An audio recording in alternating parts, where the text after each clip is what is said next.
século XVI, foi ali uma época de grandes exploradores, grandes descobertas. Tivemos Cristóvão Colombo, Pedro Álvares Cabral e outros.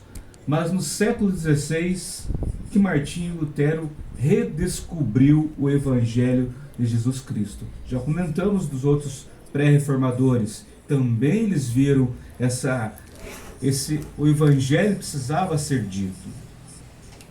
Lutero viu que a mensagem é que Deus ama o pecador e é salvo pelos méritos de Jesus Cristo.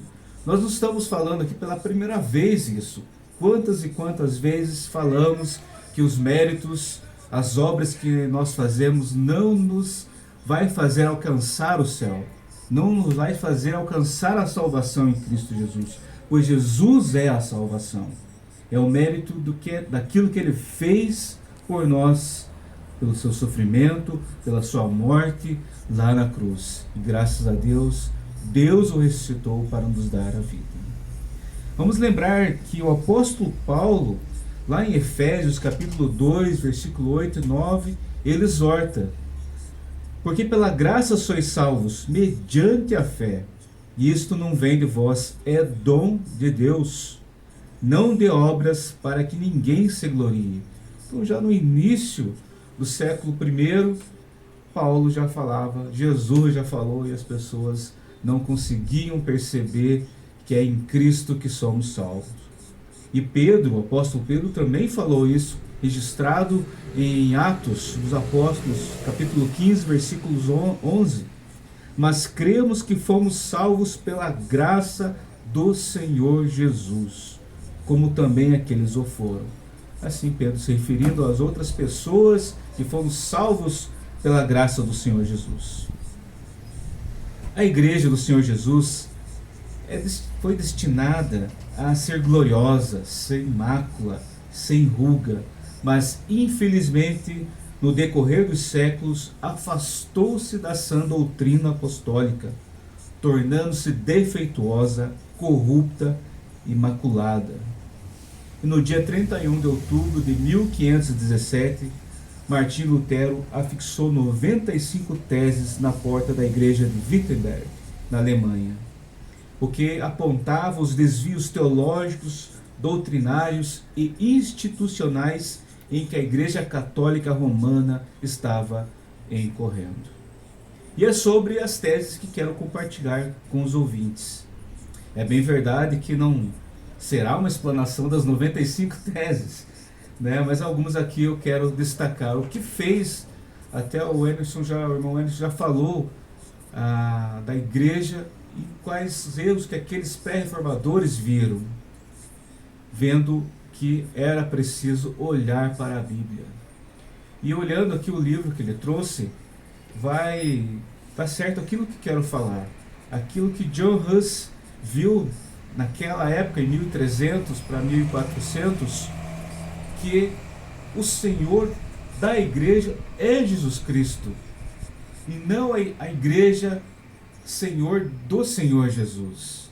É a partir do Senhor Jesus que a igreja deve fundamentar o Evangelho, levar o Evangelho. Então, a tese das teses: Jesus Cristo é o Senhor da igreja. Martinho Lutero, por toda a sua vida, seria um homem de fala direta. Tanto em suas prédicas como em seus livros, ele costumava entrar no assunto de forma direta, sem rodeios, sem floreios. E frequentemente terminava seus pronunciamentos acentuando o assunto central de sua mensagem, assim que não ficasse nenhuma dúvida quanto ao que diz entre o começo e o fim. E foi assim que ele, autor das 95 teses, precede na formulação das suas sentenças. Ele coloca no começo e no fim a parte mais importante do que tem a dizer. Então aqui eu vou comentar sobre a tese número 1, 2, 94 e 95, que falam de Jesus Cristo, o Senhor da igreja. É o Senhor da igreja. Diz assim, tese número 1. Quando nosso Senhor e Salvador Jesus Cristo diz: arrependei-vos, Ele queria que a vida inteira dos crentes fosse arrependimento. Tese número 2. Esta palavra não pode ser entendida a partir da penitência sacramental. Quer dizer, a partir da confissão e da penitência administradas pelo ministério eclesiástico. Esses são os dois primeiros, e ele também usou as duas últimas teses para falar que Jesus Cristo é o Senhor da Igreja. Tese 94. Deve-se admoestar os cristãos a seguirem com alegria sua cabeça, Jesus Cristo, através de punição, morte e inferno. E a tese 95. E assim confiantemente desejarem antes entrar no céu através de muito sofrimento do que através de uma pretensa e segura paz. É bem verdade que algumas coisas nos é difícil entender que foi escrito há 500 anos atrás. Mas aqui o pastor Lindolfo Weingartner, ele dá uma explanação melhor daquilo que Martinho Lutero queria dizer a respeito desse assunto, que Jesus Cristo é o Senhor da Igreja, porque ele viu, naquele momento, a Igreja não tinha Cristo como o cabeça da Igreja. Quem encosta seus ouvidos nessas 4 teses profundas e claras, não escuta só a opinião bem formulada do Martinho Lutero, ele escuta o coração latejante do seguidor de Jesus Cristo. Este seguidor de Jesus, com clareza cristalina, afirma uma coisa revolucionária. Afirma que não entende Jesus Cristo a partir da Igreja, mas que entende a Igreja a partir de Jesus Cristo, nosso Senhor e Salvador. Então é a partir de Jesus que vamos conhecer a Igreja, vamos saber o que a Igreja deveria trazer para nós, para os nossos corações, para nossas mentes. Mas infelizmente isso estava sendo ao contrário.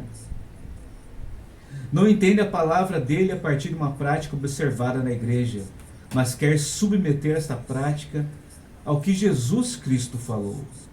Baseado nesse critério simples e claro, Lutero ultimamente viria a ser, então, aquele que foi dado o reformador da igreja, mesmo sabendo dos pré-reformadores. Também não vamos esquecer de João Calvino, de Zwinglio, Ulrico Zwinglio, também fizeram a sua parte para mostrar a palavra de Deus, o que está escrito na palavra até chegar aos ouvidos do povo. Jesus tinha dado aos seus discípulos o recado de irem a todo mundo e de pregar o evangelho a todas as criaturas. Tinha-lhes confiado o evangelho do perdão dos pecados, ordenando-lhes que o pregassem no poder do Espírito Santo.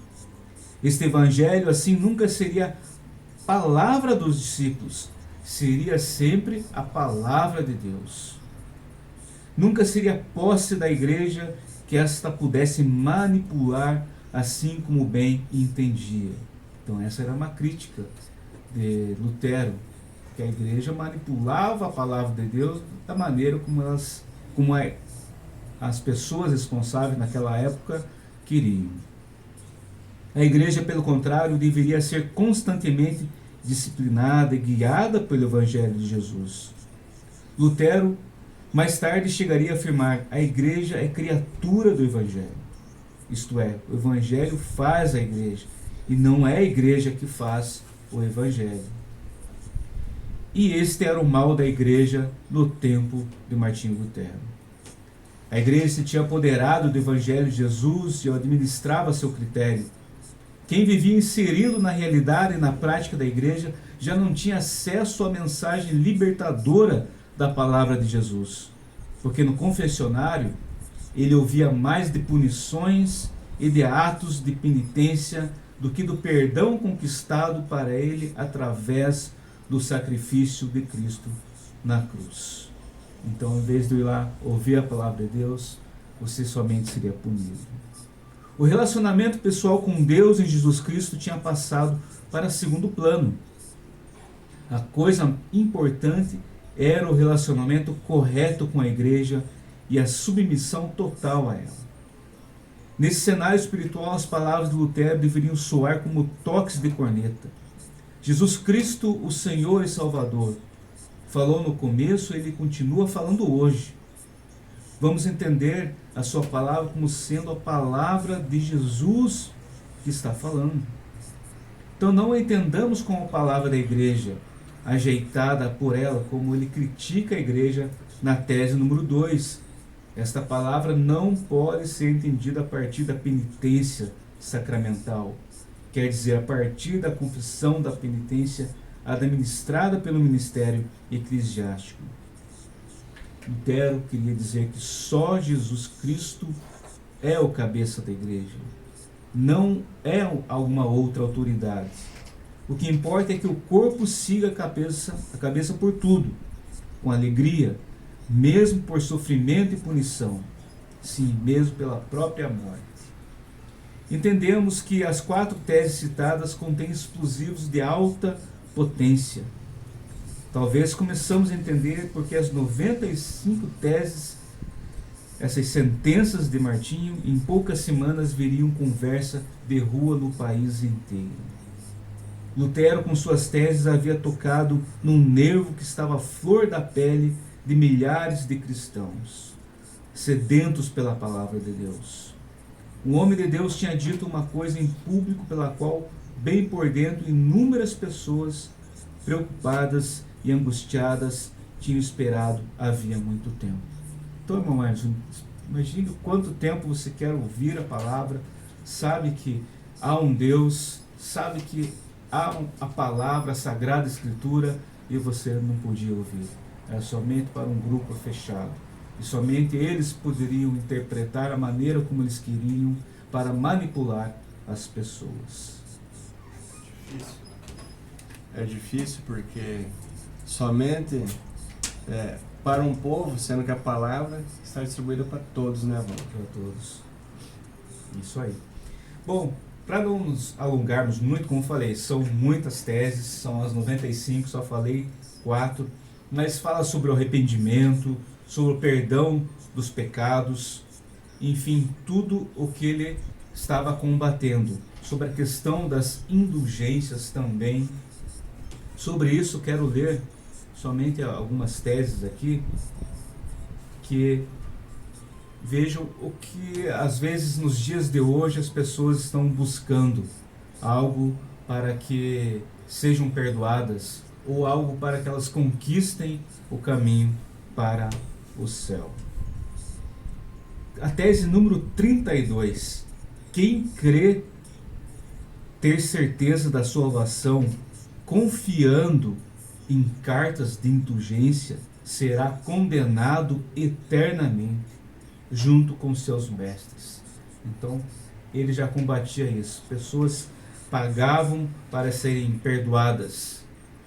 É interessante que elas se preocupavam mais com a punição. E uma vez elas pagas, elas não precisavam se arrepender. Por que se arrepender? Se já está pago a questão da indulgência. Então, rapidamente, eu quero falar aqui sobre o arrependimento. O primeiro ponto abordado por Lutero em suas teses, que queremos examinar mais de perto, é a questão do arrependimento.